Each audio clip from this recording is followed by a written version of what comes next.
มีพุทธศาสนาเข้ามาว่าอายุ2,569 ภาวาษาปีไล่สังฆตุลาศักราชจาว่า1,388 ตัวเดินเจ็ดขึ้นมาว่าอายุ15 ค่ำปีขีดวันที่1 เดือนเมษปี2026ในปางสร้างคือกรรมปฏิวัติธรรมข้างที่2ที่วัดพระธาตุสอมหนักวันแต้มวันดอมเมืองลังหน้ากรเมืองเชียงตุงอันนี้ก็เป็นเวลาไปขึ้นนาฬิกา8 โมงถึง10 โมงอันนี้ก็เขาที่ไหลอ่อนกันเข้ากรรมฐานเข้าเหตุการณ์ตัวการใสหรือพออะไรวางตัววางใสก็เปิดการดังนอกเนี่ยมันเป็นการนักเห็นเท่าไรแบกไว้การหอการเฮินการดุการล้านการแฮดการหาการวานการเมืองใช่ไหมเป็นการนักเห็นเท่าไรแบกไว้เพราะฉะนั้นเขามาเหตุการณ์ตัวกลางใสเนี่ยเขาเอาวางไว้ตรงว่าให้พี่วนเจนจาลองตั้งนอกก็ดีลองตั้งหลังเตียนก่อนมาก่อนดีลองตั้งนาเตียนยังไปถึงตื่นให้พี่เอามาเพราะเขาใส่เตือนนี่เกาเตียนมันมีไว้ยาวนี่ก็เอาสรุปขึ้นสายเต้นขึ้นเสียงสายเต้นขึ้นเสียงในปองว่าอันตีแค่เดือเฮาของคำใสแค่ถือใสเฮาเก่าเศร้าเบาหมองนั่นแค่เฮามีหลองตังขี้ใสหมองใสตุกขาใสเตียนเฮามีหลองตังเจ็บตัวเลยสร้างเจ็บใจเลยสร้างสนิทคือเฮาเอาวางไว้กับ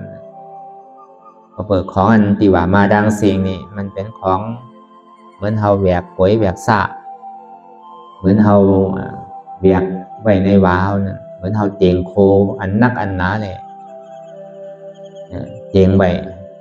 ตีโหตีวาเฮานั่นจองว่าคือเฮาวางไว้ดังเสียงอันวางไว้ดังเสียงนั่นเดี๋ยวพี่คือเฮาไปใส่ถึงใส่จับใส่แปลนมันของว่าคือเฮาวางไว้เพราะว่ามันวางนี่มันก็เว้าเพราะว่ามันเบียกไว้นี่มันก็นักจังว่าอันเฮาใจติดใจจับใจแปลนนั่นของว่าเฮาแวกไว้แวกเปิดหยำกานี่เฮาสำไรมาแวกตัวเฮาทางตัวเฮานี่ก็แวกขึ้นแวกลงลุกนั่งไปนอนก็บ่เหลือใสอย่าพี่ว่าลองเปิ้นเด้อพอเฮาไปแวกเปิ้นนี่ก็แม่นนักหรือเก่าแท้ตัวเฮานี่ห่างก้อยก็เฮาปอกเข้าออกลุกนั่งก็บ่ใครเหลือออกเหลือใสคือเฮาหมอวางของวางตัววางใสนี่อย่าพี่ใครไล่อย่าพี่ใสติดใจจับใจเปลี่ยนซัง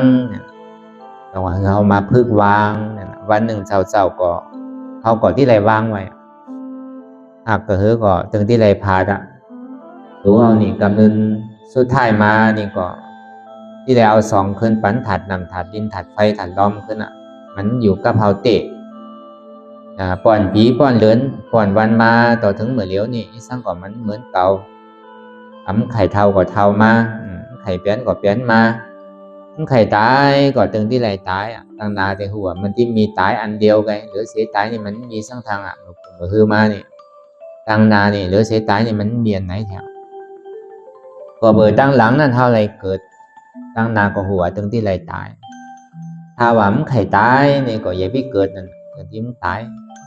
จังหวะอันเฮามาจ้างปฏิวัติกันนั่นเนี่ยปฏิวัติเปิดหลุมได้เกิดทางพอมันมีเกิดก่อมันที่มันตายทางเพราะว่ายังตึงมีเกิดอยู่ก่อมันถึงที่ตายนั่นจังหวะตาลาทำขอสั่งคำสอนของพระสัพพัญญูเจ้านั่นมันสารมันคัดโดกคัดล้อกาบในหลงล้อกานั้นมันไหลหลองจอมนำพอสั่งคำสอนของพุทธเจ้าเฮานี่สัมสารคัดสือเนี่ย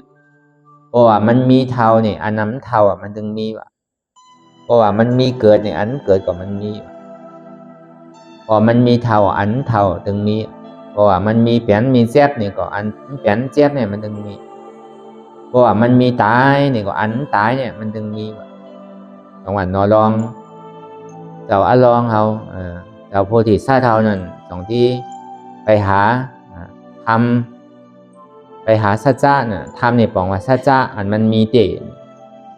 ไปหาทำที่อันมันเกิดไปหาทำที่อันมันเป็นไปหาทำที่มันตายนั่นเนี่ยพระพุทธเจ้าเขาก็หาทอบยามาอย่างก็เลยขึ้นเป็นสัมมาสัมพุทธะเจ้าเมื่อเดือน7ขึ้น15ค่ำนี่วันนี้กำเลี้ยวเป็นวันพระพุทธเจ้าเขาอันนี้ก็คือเขาต้องใส่ไว้ในออกในใสพระเจ้าแต่ของเขาก็ฮอธรรมเทศนาไปในภาษาไตไตหลวงพี่น้องไตก็ลุกมาหลายตีหลายตางก็มีน้ำเนาะก็มันก็โกคำปองกำขืนนั่นเขาก็ฮอไตเทศนาบรรยายธรรมะไตพองแล้วก็ภายขืนเขาพองขืนก็ขืนรอเล่เนาะก็พอมันในไรก็ดีก็เปิดเขาพอไรปองไว้ว่าก็เปิดในวันมื้อนี้มันเป็นวันพุทธะเจ้าเกิดก่อใจเมื่อเจ้าใจสิทธัตถะเกิดมาหันนาเมนั่นนี่ก็เป็นในวันมื้อนี้เป็นวันเมื่อเกิดก็เกิดที่ไหนเกิดที่เทินที่ป่ามันจะเกิดที่หอที่วังนอรองเจ้าเฮานั่นโพธิสัตว์นั่นได้เกิดที่ในหอในหอในห่างในหอมใส่เมื่อไรเป็นสัมมาสัมพุทธะเจ้านี่ก็ไรเป็นที่ในเถินในป่าก็นี่ถึงที่ไรเอาปรินิพพานไปนี่ก็สำไรไปเอาปรินิพพานที่ในป่านั่นก็เพราะฉะนั้นที่ป่าเนี่ยมันกัดเย็นน่ะมันมีหลอกตาอันสุกสักมีหลองตังโอนตังมอสั่งเนี่ยนะพอเขาอยู่ในหวานในเวียงเนี่ยเหมือนเขาหูแต่สองหวานเขามาคือปฏิวัติกรรมกันที่วัดพระธาตุจอมหนักนี่ก็มันไกลหวานไกลเวียงพอได้ยินเสียงรอดเสียงกาพอได้ยินเสียงเพียงเสียงความพอได้ยินเสียงโอนอ่านโมเมสั่งนั่นน่ะเนาะมันก็สร้างทุกข์ที่อันมีกับเสียงนอกเสียงหนูเสียงกัดเสียงเย็นกันน่ะจังหวะตีกัดตีเย็นนั่นอันมันสุกซากใสนั่นมันเป็นที่อันเป็นองตีที่อันกัดเย็นเป็นองตีที่อันถอดแมทวะที่ไหนก็ยาวเดี๋ยวมันแค่เถิดใจเฮาสุกสักมันจะแค่เถิดใจเฮาเก่าเสาเอามองนั่นสองมันเป็นตีผาเสดวะที่ไหนก็ยาวมันจะว่าในเถินในป่าเหี่ยวจะนี่ไหลมดแค่ไหลมดที่ไหนที่มันซามซาที่ไหนมันกัดป่วนไม่ป่อนจะนี่ก็เป็นที่อันสร้างทุกข์ที่อันเท่าที่ไรสร้างตือปฏิวัติกันแล้วก็เปิดนั่นในวันมื้อนี้ก็คือเฮาเป็นที่อันหมายตองเป็นที่อันคือเอาเขาใส่ไว้ว่าวันเดิน7 โมงนั่นเพราะว่าในเมืองเฮาแต่ก็ถือว่าเป็นขึ้นถาขึ้นถ้ำนั่นน่ะเนาะพอเดิน7 โมงมันถาด200นั่นก็เปิดถาด200กับป่าเอเนี่ยความหมานหอกกับป่าเอความขืนเฮาความไตตังป้อดอกโคงนี่ก็ห้องว่าพระธาตุ200เนี่ยก็เปิดมันมีเสียนขนโหพระพุทธเจ้าเฮาไว้3 เซนมันเป็นองตีอันวิเศษที่เป็นมีไหน1 ปอกก่อเป็นที่ได้คืนนั่นเดิน7 โมแน่เดินเสียงโมแน่นั่นมีใน2 ปอกเพราะว่าขึ้นถาดพระธาตุ200เหล่านี่ก็สามารถขึ้นพระธาตุ2หนักเรียนเฮาอยู่เมื่อเลี้ยวเนี่ยเมื่อ7 ค่ำเลย8 ค่ำเป็นวันขึ้นถาดห้องเดินเสียงหล่อง7 ค่ำ8 ค่ำเดิน7 หล่อง8 ค่ำ8 ค่ำ7 ค่ำ8 ค่ำนี่ก็เป็นวันขึ้นถาดซ้อมหนักก็มันมีไว้ซื้อเนี่ยเมื่อกูบอกที่ถาด200เนี่ยมันเป็นเจ้าวากดวัดวอเฮอก็เป็นตีสาตีอันคอนฮอมันนี่เกิดเป็นวานวอเฮอเป็นวานเมืองเนอเนาะเจ้าคูว่ากดเนี่ยมันก็เลยมากุมลุมลาพระธาตุ200ได้มาเฮ็ดหนักกาไว้ที่พระธาตุ200นั่นมันก็ซ้ำสอนดังเมืองบ้านมาได้ฮู้ลองลายหูลาจาตาลองลายไปทางกาลานั่นน่ะที่ได้เฮ็ดจือเฮ็ดยามไหนวันไหนคือแหละหนักกาเนี่ยบ่ที่มีใจเนี่ย มันก็เลือกวันมันเฮ็ดพอเฮ็ดก็มีเตที่บ่เฮอก็สินั่นน่ะที่นากาบ่เฮอก็พอไหนเช้ามาเนี่ยมันใกล้ไปเรียนในหนองติ๊กๆคนไหนก็ไปหันพอเปิ้นหันน้ำทำดีมันก็ทำหนาวหายย้อนมันก็มีอยู่ลีย้อนมันก็มีชื่อเสียงไว้เราครูว่ากฎพอเป็นสินั้นมาเขาจะนี่มาตัดเป็น3ป๊อดเอาเหงือกเอาเหงือกไอ้งอบเอาเหงือกกินไว้มาตัดเป็นป๊อดได้เลยสิ่งที่หายไปอันนี้ก็ยามยินกลเทาเมื่อก่อนเปิ้นได้หลากได้เล่าไว้เขาก็ยามหันมาตีอยู่อันที่อันเขาตัดไว้นั่นนะก็อันนี้เขาว่าที่ไปที่มาพระธาตุจอมหนักเนี่ยห้องกับเลยหลองซังเนี่ยมันที่มีที่มาที่ไปมันมันก็ที่วันแต่นเขาก็ติ้มหู้เยอะน้องวันแต่นเขามันก็ที่หู้อยู่มันก็อาจติ้มหู้ก็นี่มันเจ้ามาเฮ็ดพระธาตุจอมลอยเอานี่ก็มันก็มาเฮ็ดหนักกามี2ตัวพอเขาขึ้นไปที่หันหนักกา2ตัวขึ้นไปถึงถาดจอมลอยนั่นอันนี้ก็เหมือนกันพอเจ้ามานี่ก็ไก่มาอาบน้ำตีหนองลอยพอยาวกว่ามาตีหนองหนักตั้งไตเท่านั้นน่ะตีพระธาตุจอมหนักไอ้ตีไตลอยมันมีหนองไว้ไปทองหนองหนักไก่มาอาบน้ำตีไตนั่น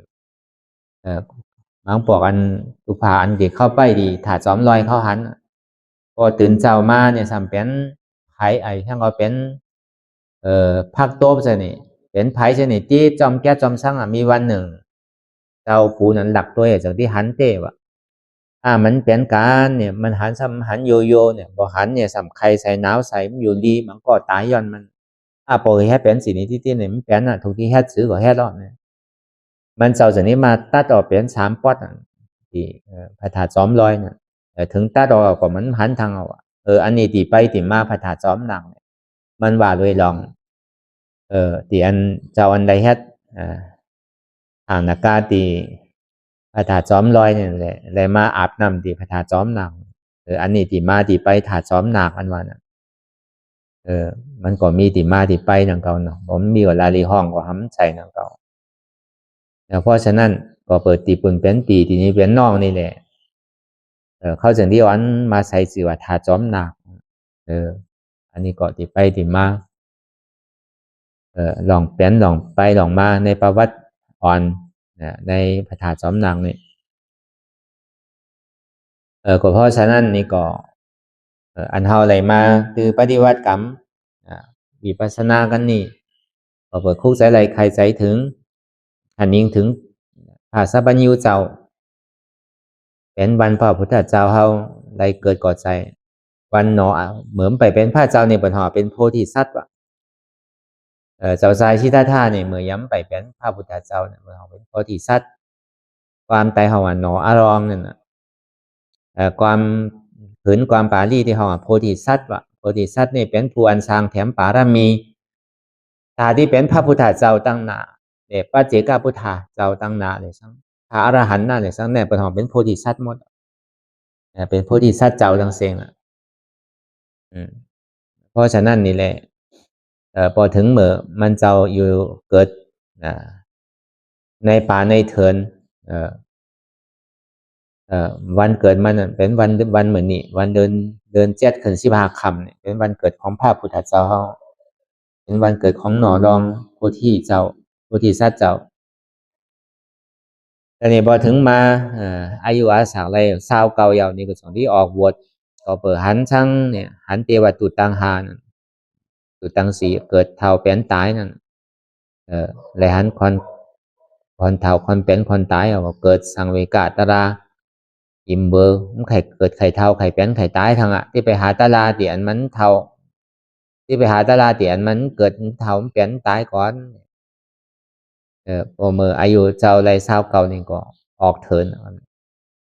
พอออกเถินมายาวนี่ก็ไปหาตลาเตียนเกิดเท่าเป็นตายใส่เวลาเขายาหมูฮอกปียอม2 เดือนแค่ซื้อก็เตือกมันได้ตลาเนี่ยแค่ซื้อก็มันทอมยา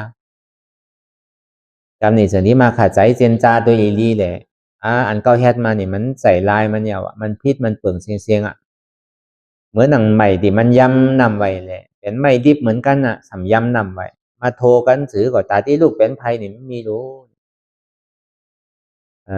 ทางกำหนึ่งสัมมาเจนจ้าว่าไม่รีบแต่ไม่แห้งว่าไม่รีบอันย้ำนำไว้เนี่ยเอามาสีจอมไม่แห้งก่อนตาที่โลกเป็นภัยก็ไม่มีมันเจ้าสันที่เจนจ้าว่าไม่แห้งเลยไม่แห้งพอมาโทสีกันก่อนมันถึงที่ลูกเป็นภัยมันเจ้าสันที่พาวางแปดเหมือนกูบอกแต่เอาศีลเนี่ยสมาธินำนาที่ดีแต่เนี่ยมาทนสองสามเอาสติเลยสมาธินำนาผมไปใส่เถอะศีลาเนี่ยสมาธิเนี่ยมันเหมือนไม่รีบเนี่ยไม่รีบโทเกิดก่อนมันลูกเป็นภัยอะไรการนี่สติเนี่ยสมาธินั่นเสมือนสือเหมือนไม่แห้งเลยไม่รีบโทเนี่ยตาที่ลูกเป็นภัยก่อนมันเป็นอะไรเดี๋ยวที่เอาไม่แห้งเลยไม่แห้งมาโทมาสีจำกันสือที่ลูกเป็นภัยไม่แห้งเลยไม่แห้งนั่นเป็นสร้างเนี่ยเป็นปัญญานำนาเดี๋ยวนี้เอาปัญญาตัวเจ้าก่อนนำนาเอาอันที่ไรเห็นหูมาที่อะไรยาเซอุตกาฤาษีอาราฤาษีเขานั้นเอาพาวางแปดได้เลยอย่างที่มาแพทย์โดยตัวใจเจ้าเก่าที่อันตัวเจ้าเก่าเลยหันสภาวะเตียนเขาเลยห่อไปเหมือนเจ้าพอเป็นสิ่งนั้นมาอย่าเอายานปัญญาพิจารณาดูไต่ตองดูว่าที่มันเจ็บก้อนคนอันของนักหลงเตี่ยมันเบียกไว้ของนักสร้างเนี่ยอันมันเบียกไว้ตั้งนอกของนักขอของนักเคินของนักโอจาโกของนักหมอกคำหลงสีลูกของนักดุของนักเมของนักโผนักของนักเมของนักปอนักเมชนี่หออาตาทางนอกนั่นมันก็วางแปดมีสังเตก็พอเลยจุนในพาวางแปดเดียวก็พอถมน้ำลายต้องลองลีเนี่ยเลยที่เก็บกินขึ้นก่อนมันใจเมียวมันได้หลาดไปแล้วแต่อธิษฐานไปแล้วที่ปวกขึ้นไปก่อนมันใจเป็นก้อใจมันเป็นใจเป็นคนใจนั่นมันเป็นผู้ใจที่ปวกไปขึ้นเนี่ยมันใจลายมันมันเอาจูนพายวางแค่สินี้ก็ในประวัติมันเจ็บก้อนขึ้นเมื่อแกนมานี่ก็จะที่หันเก้าหันกูนั่นหันเก้าหันกูก็สัมที่ได้วางว่าเก้านี่ก็มันใจเต็มมีเจโน่นี่ใครเท่ากับตึ้งที่ใดเท่าโน่นี่มันไข่แป้นก่อนตึ้งที่ใดแป้นโน่นี่มันไข่ตายก่อนตึ้งที่ใดตายรู้เพราะว่ามันเป็นเก้าเตะเดี๋ยวมันโดดเท่าโดดแป้นโดดตายอันนี้ก็มันใจรู้เก้านี่ก็อย่างที่วางแป้นมันใจเก้านั่นปองว่าอนัตตาเอาสัมมาดิที่หันสามารถสังกัปปะพิจารณาดูหันทุกขะหูจักเหตุทุกขะอย่าก็วางเหตุทุกขะเป็นอนัตตาเหตุทุกขะทั้งหมดทั้งสิ้นก็เมื่อตัณหาความอยากอะไรใครเป็นใครมีอัตตามานาในล้อผ้าอัตตาว่าเป็นเก้าเป็นมานาว่ามีเก้ามีล้อผ้าสำคัญและอันเป็นเก้าเป็นขณะอันมีเก้ามีอันสามตัวนี้เหตุการณ์รู้พอหูหันปองแจงแรงใสจีนี่พอจำเมืองแรงมาเหมือนเดินเจ็ดเขินสิบาคำนาดีฮอกมงตาวันก็พูดออกมาจับมันเจ้าก่อเลยอาสวะขายานนั่นน่ะอาสวะตังมัวตังเสียงอาสวะกิเลสาเหงหาปากนั่นนี่ก็ขาดตัวปวดเสียงกว่าเมื่อเดินเมื่อวันเมื่อนี้เมื่อเดินเจ็ดขืนสิบาคำเมื่อกลางในเจ้าฮอกมงหาโมงไปต่อถึงฮอกมงเหมือนเขาตึกหนักทลายอยู่มันเจ้าก็ได้เป็นพุทธะเจ้าเกิดขึ้นมาในโลกโลกานี่เป็นขึ้นมาเป็นสัมมาสัมพุทธะเจ้าได้ตรัสรู้อันนี้ก็เป็นวันใหญ่ๆสำคัญเปลี่ยนเฮาบ่ได้ฮู้ได้หันได้ยมย้ำนับถือศาสนาพุทธะเจ้าได้สั่งได้ขึ้นชื่อว่าเป็นความพุทธศาสนานั่นได้สั่งนี่ก็เฮาเป็นพุทธศาสนานั่นพุทธะนี่เป็นผู้ฮู้ผู้ตื่นว่าภาษานี่แจ้งแรงติกัดเย็นว่าพุทธะภาษานั่นพุทธะนี่ก็ฮู้ก็ตื่นว่าภาษาอันว่านั้นแจ้งแรงติกัดเย็นว่าผู้สร้างหูว่าตุขาเป็นอนัตตาก็หูอันวันหูอันที่มันเจ็บรู้ดีตัวแต่สร้างเจ็บรู้ดีใจแต่สร้างเจ็บไปดังเสียงนั่นแต่สร้างมันใจของเก้ามันเป็นอนัตตามันใจตัวเก้ามันใจเก้ามันใจเจ็บเก้านั่นอันนั้นห้องว่าเป็นก็หูก็ตื่นอันว่าเนี่ยมันตายทางพุทธาเจ้าเนี่ยมันตายพระอรหันต์เข้าเจ้าก็มันตายไล่ใจมันตายห้องว่าเป็นพุทธาอรหันตามาสัมมาสัมพุทธาเจ้าเนี่ยอรหันตาสัมมาสัมพุทธาเจ้าพระอรหันต์เนี่ยสังพระพุทธเจ้านั่นเนี่ยสังก็มันตายทางปองว่าตื่นเนี่ยปองว่ามันตายแสงแรงตีกัดเย็นเนี่ยอันมันเจ็บแกนต้งตอดเนี่ยสันไว้อยู่ที่ตัวเนี่ยอันหูเจ็บแกนต้งตอดเนี่ยสันอยู่ที่ใจนั่นอันหาบอันเจ็บแกนต้งตอดเนี่ยสันอยู่ที่เวทนานั่นที่มันเป็นอยู่สินั่นมันใจเก้ามันเป็นอนัตตาหันอยู่หูอยู่มีอยู่เพื่อกับมันใจเก้าอันนี้มันหูหยาบนะว่าเพราะว่ามันเป็นพุทธศาสนานี่มันหูอันนี้ ตอนนั้นมันบอกเขาเป็นพุทธศาสนาก็ว่ากับจือเลยน่ะ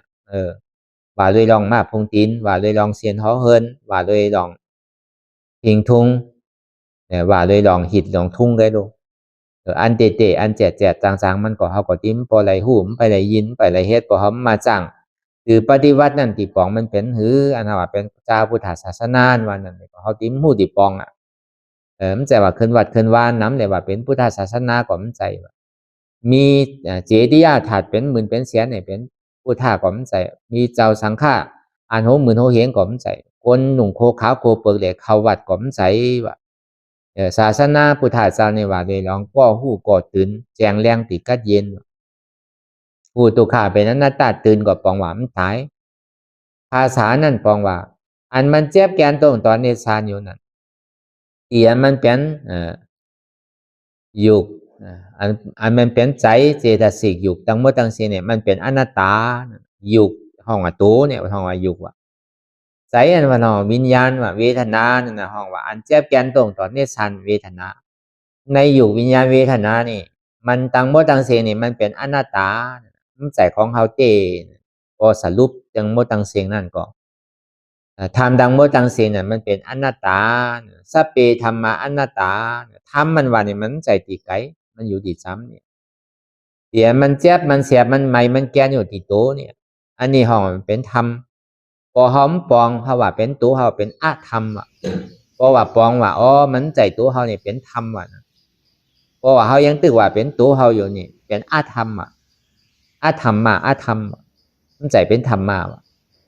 พอเขายังตึกว่าอ๋อเป็นขาเก้าเจ็บเป็นแอวเก้าเจ็บเป็นต้องเก้าเจ็บใจเก้าที่ขาดเก้านี่เจ็บหนาแต่นี่ยังตึกเป็นอาธรรมะอยู่มันใจเป็นธรรมะธรรมะนี่ปองว่ามันใจตัวเฮามันใจเฮาแหละมันใจเจ้าเฮามันเป็นอยู่วิญญาณเวทนาอยู่วิญญาณเวทนานี่เป็นอนัตตาถ้าว่ามันใจตัวเฮาเนี่ยมันจะเป็นช่างอยู่วันอยู่นั่นมันเกิดลับๆที่มันขายใหญ่ไปที่จอกตีหนึ่งเอาไปตีหนึ่งจอกตีหนึ่งเอาไปตีหนึ่งขายตีหนึ่งเอาไปตีหนึ่งที่นั่นมันเป็นของอยู่มันเป็นดูแพทย์การเพราะว่ามันเป็นสายเฮาเนี่ยสำเป็นสั่งเนี่ยเป็นนามธรรมสำเป็นหือเนี่ยอันมันเจ็บแกนตรงตอดนี่สันไว้ความไตเนี่ยเป็นถาดดอมสายเฮาว่านี่มันใจมันเป็นถาดดอมอันไม่อันกัดนั่นอันอุดันหนาวนั่นเป็นตีโซถาดไฟอันมันไม่อยู่กัดอยู่สนิเป็นถาดไฟอันนักอันแข็งอันไหนเป็นถาดดินอันเกิดลับเป็นลับหัวใจนั่นก็เป็นถาดเนาะอันนี้พอเขาตัวไปนี่หันแต่มันไปหูสินั้นไปหูตังเสือตังดองไปหูดองเปิดดองเข้าไปหูดองเข้านี่มันแสนเจ็บไปหันไตหันเหนือของมันเป็นอันเจ็บเดี๋ยวมันหันเจี๊ยบหันแกนหันต้งตอดเนี่ยสันไว้ความไตไม่กระดอนแข็งสู้ตุ่มจับใหญ่จึงหยอดเปิดลับสนิอันนี้จากที่ห้องว่าทำมีนี่ก็หันว่าหันอยู่เตียนมันเจี๊ยบแกนต้งตอดเนี่ยสันไว้ผู้เตียนมันเจี๊ยบแกนต้งตอดเนี่ยสันไว้ถ้าบอกเตียนมันเจี๊ยบแกนต้งตอดเนี่ยสันไว้เนี่ยหันอยู่ผู้อยู่อย่าก็ยอมหับวางเป็นอนัตตาหันอยู่ผู้อยู่มีอยู่สัมวางเป็นอนัตตาใจเก้าในปองว่าอนัตตาอันนี้ส่วนที่ห้องว่าทำมีนี่ก็คือหันทำใส่นี่ก็หูพอมีตัวหันในตัวหูสินี่แต่มันที่ไหลทอดไหลยามันที่หมอสุดหมอเสียงหมอหายไปอัตตาตกขาดเดียวก็วิจิกิสาก็ขาดอันเจ็บแต่สร้างตุกขาดในสร้างในก่อนมันก็ที่หายไปพอมันหายไปก็ส่วนที่ไปจามป่วยสุขะเวทนาอันห้องว่านี่ปานห้องว่านี่โรธาซาจานั่นเนี่ยก็ที่ไหลหับที่ไหลจามที่ไหลสวยสุขะสันติสุขะในภาวะจัดนี่กำเดียวเราไปมือฟุงมือเหือเขาแค่เหมือนในก็เขาที่ไหลท็อปในยาเหมือนนั้นกำเดียวมันใจวันนี้ปานความสุขอันว่านั้นสุขที่มันอยู่ในตัวในใจเนี่ยก็ที่ไหลทอดไหลยาในจัดนี่กำเดียวสุขในเมืองคอนเนี่ยสร้างสุขในเมืองสวรรค์เมืองนิพพานนั่นเนี่ยสร้างก่อที่ไหลทอดไหลยาเหมือนเลี้ยวกำเดียวพอเขาแค่เท้าจ้างตือกำไปก็เปิดอันเขามาแค่จ้างตือปฏิวัติอยู่นี่มันเป็นปรมัตถะเนี่ยบอกว่าอันเตที่มันมีพอเขาหาอันเตหันอันเตก็เขาที่ไหลอันเต พอเฮาหาอันแก้หันอันแก้ก็เฮาที่แหละอันแก้ต้องเฮาไปหันผีหันพรอมไปหันเมืองผีเมืองสร้างก็มันใจเป็นอันเต้นั่นมันเป็นอันหยอกอันแหลนเฮาไปกำไปหันถาดว่ะกำไปหันพระเจ้าว่ะกำไปหันไตหันเนื้อซะนี่มันใจเป็นอันเต้ไปหันเงินหันคำซะนี่ไปหันถี่หันโหยซะนี่มันใจอันเต้อันมันเป็นอันเต้เนี่ยมันหันเจี๊ยบหันเสียบหันไม่เนี่ยมันเป็นตุกข่าสัจจะเตียนมันมีเต้มีกันกูเกาะมันบาดแดกวันนมบาดผู้หญิงผู้ชายมันบาดคอนปีคอนย้อมบาดคอนศาสนาไหนน่ะเพราะว่าบาดคอนเมียวไหนคอนลำคอนกรรมก็หันหมดอันไพ่หันมันมีจังว่ามันเป็นปรมาธาเป็นอันแจดนั่นน่ะพอเฮาหาอันแจดก็เฮาก็ที่หันอันแจดจังว่าอันแจดหรือแจดเนี่ยก็ติมมีสังทางอันแจบอันเสียบันไม่อยู่นี่หันกันกูก่อมีกันกูก่อพอหันน้ำยอน้ำแทงพอมันพอเกิดขึ้นเป็นมาพอแจบแกนตรงตอนนี้ศาสตร์พอเกิดขึ้นเป็นมาอย่างนี้ก็ขาเก้าเนี่ยเพราะว่าแจบมีที่ไหนก็เก้าก็มีที่นั้นแจบเนี่ยเป็นตัวทุกขะอันเก้านั่นเป็นเหตุของทุกขะของว่าตัวสมุทัยสัจจะเหตุทุกขะว่าเป็นหัวเก้าขาเก้ามือเก้าตัวเก้าใจเก้าแจบเก้าหันอ่ะพอหันแล้วก็เอาเก้าตัวนั้นออกมีหัวมีขามีมือมีตัวมีสายมีแจบเพราะว่ามันเป็นหัวเก้าก็อย่าพี่มันแจบเพราะว่ามันเป็นตัวเก้าก็อย่าพี่มันก่อนมันคืนเพราะว่ามันเป็นตองเก้าอย่าพี่ตองแจบเพราะมันเป็นก่อนเก้าอย่าพี่ก่อนเก้าแจบเพราะว่ามันเป็นขาเก้าอย่าพี่ขามันแจบเพราะว่ามันเป็นดุกเป็นเอ็นเก้าก็อย่าพี่ดุกมันแจบมันแกนพอเปิดมันใจของเก้าเนี่ยมันเป็นตุกข่าไงเนี่ยที่มันเป็นอยู่มีอยู่นี่หลากหลายไข่ติ๊กมันเป็นตุกข่าขานใสบ่าไรมันเต่งมันเป็นอนิจจาบอกมันเบาเต่งทุกข้าขันใสอนัตตาอุปเปิงใดจีสังไหลอันเท่าดูหูดูหันดูปองแสงแรงใสเต้นี่ก็เราปองแสงแรงใสว่ามันมาดีตัวก็บ่ใจตัวเราอนัตตามาดีใสก็บ่ใจใสเราอนัตตามาดีเจ็บก็บ่ใจเจ็บเราอนัตตาอันนี้ปองว่าทำมี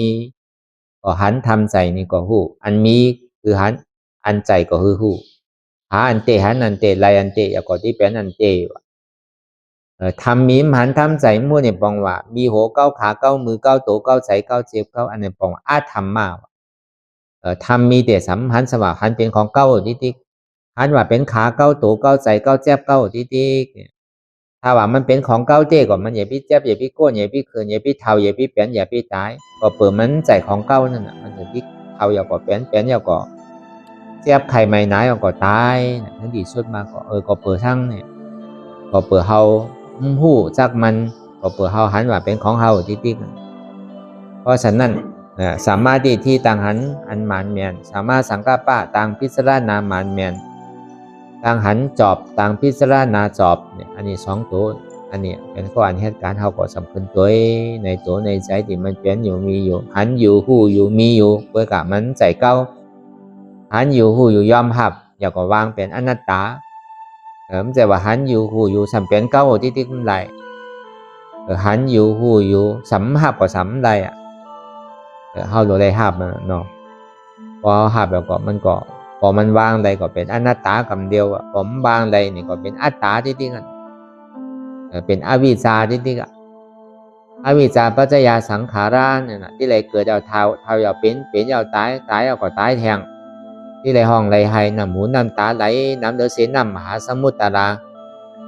เหมือนที่เราพามิดเถอคอนั่นสังกัดสำคัญน้ำเดือดเสียน้ำมหาสมุทรตาราแทงเนี่ยก็ว่ายังไข่เกิดไข่เท่าไข่ตายไข่ตกข่าวที่นี่ก็เขาก็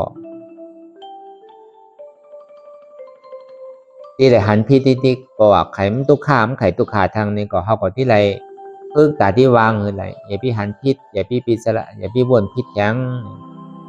เพราะฉะนั้นนี่ก็อันนี้ก็เอาสัมมาที่หันตุกขะสัมมาสังกัปปะพิจารณาว่าตุกขานี่บ่ใจเราอนัตตาสัมมาที่พิจารณาว่าเจ็บสัมมาสังกัปปะพิจารณาว่าเจ็บนี่บ่ใจของเราอนัตตาอันนี้ก็คือเราวนเจนจายาวพยายามมันหึงอย่าพี่ว่าไว้ป่อนอย่าพี่ว่าเทิงป่อนเตียนเฮาหันก่อดีเตียนเฮาพิจารณานั้นก่อดีคือมันพอเพียงกันไปพิจารณาจนเจ็บนั้นหายไปพิจารณาจนทุกขานั้นหายไปพิจารณาจนอัตตานั้นตกพุทธขาดไปอันไหนที่มันพุทธบ่เกิดขึ้นแปลนมานั่นนี่ก็คือเฮาพอหมองวนวางแจ็บตาเป็นอนัตตาไหลเข้าใจตัวเราอนัตตาขาขึ้นขามี คืนนี่เป็นทุกขาบ่าใดอนัตตาก่อนเจ็บก่อนนี่มีเจ็บนี่เป็นทุกขาบ่าใดอนัตตาต้องเจ็บต้องนี่มีเจ็บนี่เป็นทุกขานี่บ่าใดเป็นอนัตตาขอแค่สิในไปที่อันนี้พอทำมีก็หันทำใจนี่ก็หัวขอแค่สินี้พิจารณาสินี้ไปหรือเจ็บนั่นพอสุดหรือทุกขานั่นพอเสียงหรือใจอัตตานั่นพอโตพุทธอันไหนที่มันมานั่นนี่ก็เขาอย่าไปหลงอย่าไปลืมอนัตตาเจ็บของใจเราอนัตตาใจที่ขาดของใจเราอนัตตาเจ็บที่ไหนก็อย่าเขาวางเป็นอนัตตาไปติ๊ก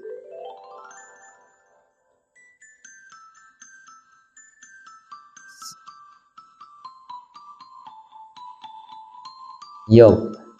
วิญญาณเวทนาโกมสีสุโลโย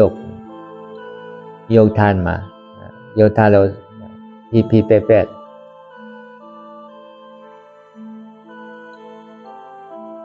เซมาสีสุโลวิญญาณนามาสีสุโลเวทนาโยกวิญญาณเวทนางามาโหบูอนัตตาโกโลนาโกโลมาสีนาเราทุกขาสุโลงามาไปมูอนัตตาสมาธิที่ทุกขาเสจาอิสมาสังกัปปะทุกขาเสจาสุโลงามาโหบูอนัตตาอจองทุกขาโสโล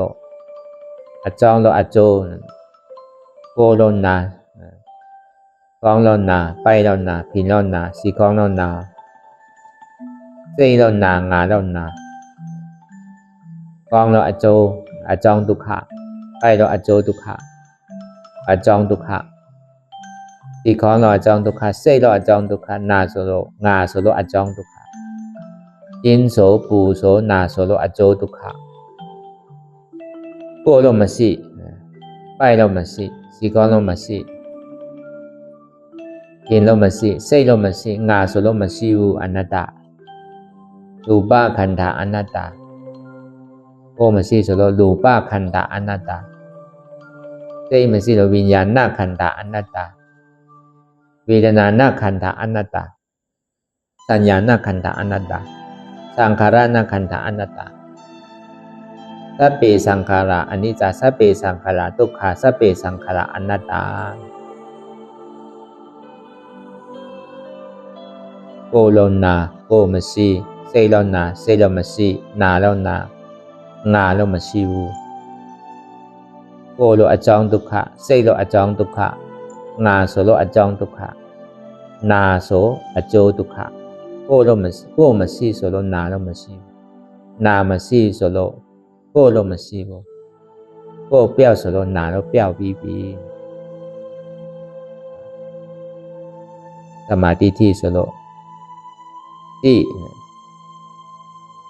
อจองสุขามากาเสจาโลอนัตตาโสโลงามาโหบูงาโลมาไปบู